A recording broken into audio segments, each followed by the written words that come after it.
ಮೋದಿ ಸಾಹೇಬ್ರೆ ಕೈ ಮುಗಿದ್ ಕೇಳ್ಕೊತ ನಾವು ಸುಪರ್ಣ ಕುಲಕರ್ಣಿ ಎಲ್ಲ ಹೇಳಿರ್ತೀವಿ. ನಾವು ತಪ್ಪಾದ್ರೂ ಏನ್ ಮಾಡಿ ಜೀವನದಲ್ಲಿ ಕರ್ಮ ಅಂತಾರಲ್ಲ, ಕರ್ಮ ಮುಗಿಸ್ಕೊಂಡ ಮೇಲೆ ಹೋಗ್ಬೇಕಾರೆ ಏನು ಹೋದ ಜನ ಬಂದು ನಾವ್ ಏನ್ ತಪ್ಪು ಮಾಡಿದ್ವು ಏನು ದೇವ್ರಿಗೆ ಯಾಕೆ ನಮ್ಗೆ ಈ ಶಿಕ್ಷೆ ಕೊಡ್ತಾ ಇದ್ದಾನ ನಮ್ಗೆ ಗೊತ್ತೇ ಆಗ್ತಾ ಇದೆ.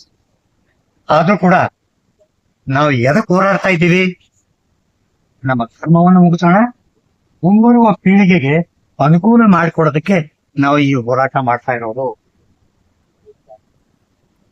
ಈಗ ಸಾವಿರಾರು ಜನ ಡೆಲ್ಲಿ ಕಡೆ ಟಿಕೆಟ್ಗಳು ಬುಕ್ ಆಗ್ತಿದೆ, ಎಲ್ಲಾ ಕಡೆಯಿಂದ ಇಂಟೆಲಿಜೆನ್ಸಿ ಮೆಸೇಜ್ ಹೋಗ್ತಿದೆ. ಸರ್ಕಾರದಲ್ಲಿ ಒಂಥರ ನಡಕ ಶುರುವಾಗಿದೆ. ಏನಪ್ಪಾ ಈ ವಯಸ್ಸಾದವ್ರಿಗೆ ಎಲ್ಲಿವರೆಗೂ ಕರ್ಸೋದು ಕರೆಕ್ಟಾ, ಅದನ್ನು ವಿಚಾರ ಮಾಡ್ತಾ ಇದ್ದಾರೆ.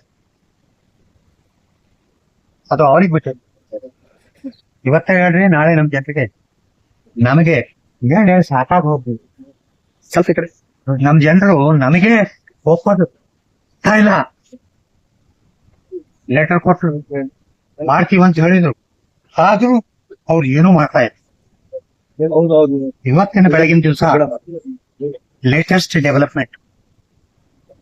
ಇವತ್ತು ಬೆಳಗಿನ ದಿವಸ 9 ಗಂಟೆಗೆ ನಮ್ಮ ಸೆಂಟ್ರಲ್ ಟೀಮು ಮನ್ಸುಖ್ ಮಾಡಿ ಅವ್ರ ಮನೆಗೆ ಹೋಗಿದಾಗ ಏನ್ ಸರ್ ಮಾಡ್ತೀನಿ ದೀನಿ ಚಾಡಿ ಬೇಕಾಗಿಲ್ಲ ನಮ್ಗೆ, ಯಾವಾಗ ಮಾಡ್ತೀರಾ ಎಲ್ಲಿ ಮಾಡ್ತೀರಾ ಅದು ಡಿಕ್ಲೇರ್ ಮಾಡ್ತೀವಿ. ಇಲ್ಲ ನೀವು ನಿಮ್ ಎಜುಕೇಶನ್ ರಿಟರ್ನ್ ತಗೊಳಲ್ಲ. ನಮ್ಮ ಜನರು ಇಷ್ಟು ಹುಮ್ಮಸ್ನ ಇದ್ದಾರೆ, ನಾವೆಲ್ಲರಿಗೂ ಹೇಳ್ಬಂದಿ ನಾವು ವಾಪಸ್ಸೇ ಬರಲ್ಲ ಅಂತ ಹೇಳಿ ನಾವೇನು ಉತ್ತರ ಕೊಡ್ಬೇಕು. ನಾವು 2-3 ಕಂಡೀಷನ್ ಇಟ್ಟಿದ್ವಿ, ನಿಮ್ಮದು ಓಪನ್ ಆಗಿ ಹೇಳ್ತೀನಿ. ಒಂದು, ಪ್ರಧಾನಮಂತ್ರಿ ಅವರು ಬುಲ್ಟಾನಕ್ಕೆ ಬರ್ಬೇಕು. ನಾವೆಲ್ಲರೂ ಬುಲ್ಟಾನಕ್ಕೆ ಹೋಗ್ತೀವಿ, ಗಂಟೆ ಬಂದಿ ಪ್ರಧಾನಮಂತ್ರಿ ಅಲ್ಲೇ ಡಿಕ್ಲೇರ್ ಮಾಡಿ. ಇದು ಫಸ್ಟ್ ಡಿಮ್ಯಾಂಡ್. ಅಲ್ಲ, 2ನೇ ಡಿಮ್ಯಾಂಡು, ಯಾವಾಗ ಮಾಡ್ತೀರಾ ಎಷ್ಟು ಮಾಡ್ತೀರಾ ಅದು ಮೀಡಿಯಾಕ್ಕೆ ಹೋಗ್ಬೇಕು. ರೈಟಿಂಗ್ ಮೇಲೆ ಬರ್ತೀವಿ. ಇವ್ 2 ಕಂಡೀಷನ್ ಇಟ್ಕೊಂಡು ಈ ಮಧ್ಯಾಹ್ನ ಮೀಟಿಂಗ್ ಇದೆ, ಇದು ಯಾವ ತರ ಟ್ವಿಸ್ಟ್ ಆಗುತ್ತೆ ನೋಡೋಣ. ಬಟ್ ನಾವು ಹೋಗೋದಂತೂ ಡೆಲ್ಲಿಗೆ ಕಟ್ಟಿಟ್ಟಿದೆ 9, 10, 11 3 ದಿವಸ. 9, 10ನೇ ತಾರೀಕು ಅವ್ರು ಮಾಡಿದ್ರೆ ಅವ್ರೆ 11ನೇ ತಾರೀಕು ಕಾರ್ಯಕ್ರಮ ನಾವ್ ಎಲ್ಲೂ ಡಿಸ್ಟ್ರೋಕ್ ಮಾಡಲ್ಲ. ದೊಡ್ಡ ಕಾರ್ಯಕ್ರಮ ಇದೆ, ನಾವ್ ಯಾರು ವಾಪಸ್ಸೇ ಬರೋದು. ಹೌದು, ಹೋಗ್ಲಿದ್ದು ಡೆಲ್ಲಿಗೆ ಮೆಸೇಜ್, ನಾವ್ ಯಾರು ಬರಲ್ರಿ ವಾಪಸ್ಸು ಮಾಡ್ಲಿಲ್ಲ ಮಾಡಿ ಹೇಳಲ್ಲ. ಎಷ್ಟು ದಿವಸ ರೀ ಇದು ಹಿಂಗೆ ಹೇಳ್ಕೊಂಡು ಬರ. ಪರ್ಟಿಕ್ಯುಲರ್ ಆಗಿ ನಾವು ಕೇಳ್ತಾ ಇರೋದು 2 ಹೊತ್ತು ಊಟ ಒಂದು ಚಿಕ್ಕ ಮನೆಯಲ್ಲಿ ಇರಕ್ಕೆ ಒಂದು ಗಂಟ ಹೆಂಡತಿಗೆ 7,500 ರೂಪಾಯಿ ಜಾಸ್ತಿ. ನಾವು ಕೇಳೋದು ಈ ರೇಟ್ ಅಲ್ಲಿ ಬಹಳ ಕಡಿಮೆ ಇರುತ್ತೆ. ಕೆಲವು ಸ್ಟೇಟ್ಗಳು 3,000 4,000 ಕೊಡ್ತಾರೆ. ಕಾಂಟ್ರಿಬ್ಯೂಷನ್ ಯಾರು ಮಾಡಿಲ್ಲ. ಆಂಧ್ರ ಪ್ರದೇಶದಲ್ಲಿ 3,000 ವೋಲ್ಟೇಜ್ ಪೆನ್ಷನ್. ಅದಾರು ವಿಚಾರ ಮಾಡಬೇಕು. ತಮಿಳುನಾಡು ನಿನ್ನೆ 3,600 ಡಿಕ್ಲೇರ್ ಮಾಡ್ಯಾರ. ಹರಿಯಾಣ ಡಿಕ್ಲೇರ್ ಮಾಡ್ಯಾರ. ತೆಲಂಗಾಣ, ಆಂಧ್ರ ಪ್ರದೇಶ 4,000 ಡಿಕ್ಲೇರ್ ಮಾಡ್ಯಾರ. ಯಾರು ಕಾಂಟ್ರಿಬ್ಯೂಟ್ ಮಾಡಿಲ್ಲ. ನಾವು ಇಷ್ಟು ತಿಂಗಳ ದುಡ್ಡು ಕೊಟ್ಟು ಇಷ್ಟು ಜನಸೇವೆಯನ್ನು ಮಾಡಿದ್ರು ಕೂಡ ನಮ್ಗೆ ಯಾಕೆ ಕೊಟ್ಟಿಲ್ಲ.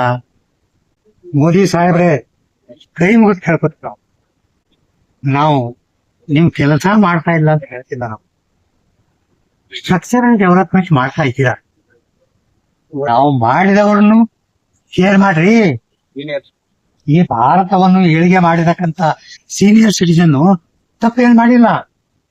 ರಾಷ್ಟ್ರದ ಅಭಿವೃದ್ಧಿಗೆ 30 ವರ್ಷ 35 ವರ್ಷ 40 ವರ್ಷ ನೀವೆಲ್ಲ ನೌಕರಿ ಮಾಡಿ ಇದುವರೆಗೂ ರಾಷ್ಟ್ರವನ್ನು ಇದುವರೆಗೂ ತಂದಿರಿ. ನಮಗೂ 2 ಹೊತ್ತು ಊಟ ಚಿಕ್ಕ ಮನೆಯಲ್ಲಿ ಇರೋದು. ನಾವು ಮರಣ ಹೊಂದಿದ ಮೇಲೆ ನಮ್ಮ ಅದೇನು ಶೀತಾಕ ರೊಕ್ಕ ಖರ್ಚಾಗೋದು ನಮ್ಮಿಂದ ಆಗಿದೆ. ನಾವು ಕೈ ಒಟ್ಟಾದ ಬೇಡ.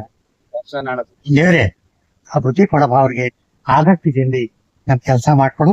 ನೀವ್ಯಾರು ಚಿಂತೆ ಮಾಡ್ತಿರಲ್ಲ, ನಮ್ಮ ಕೆಲಸ ಹಾಗೆ ಇರ್ತದ. ಇಲ್ಲಿ ತನಕ ಏನ್ ಬಂದದ ಯಾವ ಸಂಘಟನೆಗಳು ಇದುವರೆಗೂ ಯಾವ್ದು ಮಾಡಿಲ್ಲ. ಏನೋ ಅಂತಾರ, ಏನೇನು ಮಾಡ್ತಾರ. ಈ ಕಡೆ ಕೇಳಬೇಕು, ಈ ಕಡೆ ಬಿಡ್ಬೇಕು. ರಾತ್ರಿ ಹಗಲು ನಾವ್ ಇದನ್ನ ಯೋಚನೆ ಮಾಡೋದು ಇದು ಒಂದೇ. ನನ್ನ ಜನರಿಗೆ 2 ಹೊತ್ತು ಊಟ ನಾನು ಯಾವ ಪೆನ್ಷನ್ ಕೊಟ್ಟಿತ್ತು ನಾನು ಏನಿಲ್ಲ ಸರ್, ನಾನು ಅರ್ಜೆಂಟ್ ಐತಿ, ಏನೇನು ಇಲ್ಲ. ನನಗೆಲ್ಲ ಆಪರೇಷನ್ ಅದು ಎಲ್ಲ ಟ್ರೀಟ್ಮೆಂಟ್ ಅದು ದೇವ್ರು ಕರ್ಲಿಕ್ಕೆ ಬಂದ್ರೆ ಹೇಳ್ತೀನಿ. ಸ್ವಲ್ಪ ಇರಪ್ಪ, ಅಲ್ಲಿ ಸೆಟಲ್ಮೆಂಟ್ ಮಾಡಿದ್ರೆ ನಾನು ಕರ್ಕೊಂಡು ಹೋಗಿ ಬೇಡ, ನಾ ಅವ್ರಿಗೆ ಪ್ರಾಮಿಸ್ ಮಾಡಿಕೊಡ್ತೀನಿ. ನಾನು ಎಲ್ಲ ನನ್ನ ಆರೋಗ್ಯ ಕಾರಣ ಆಗ್ಲಿಕ್ಕೆ ನೀವೆಲ್ಲರೂ ಇದ್ದೀರಾ. ಈ ವಿಚಾರವನ್ನು ಎಲ್ರಿಗೂ ಹೇಳ್ರಿ. ಈ ಸಾಯಂಕಾಲದೊಳಗೂ ಏನಾದ್ರೂ ಒಳ್ಳೆ ಸುದ್ದಿ ಬಂದ್ರೆ ನಾವು ನಿಮಗೆ ವಿಡಿಯೋ ಮಾಡಿ ಹೇಳ್ತೀವಿ. ಎಲ್ಲರೂ ಇದನ್ನ ಪ್ರಸಾರ ಮಾಡ್ರಿ, ಎಲ್ಲರೂ ನೋಡ್ರಿ. ಬೋಲೋ ಭಾರತ್ ಮಾತಾ ಕಿ ಜೈ.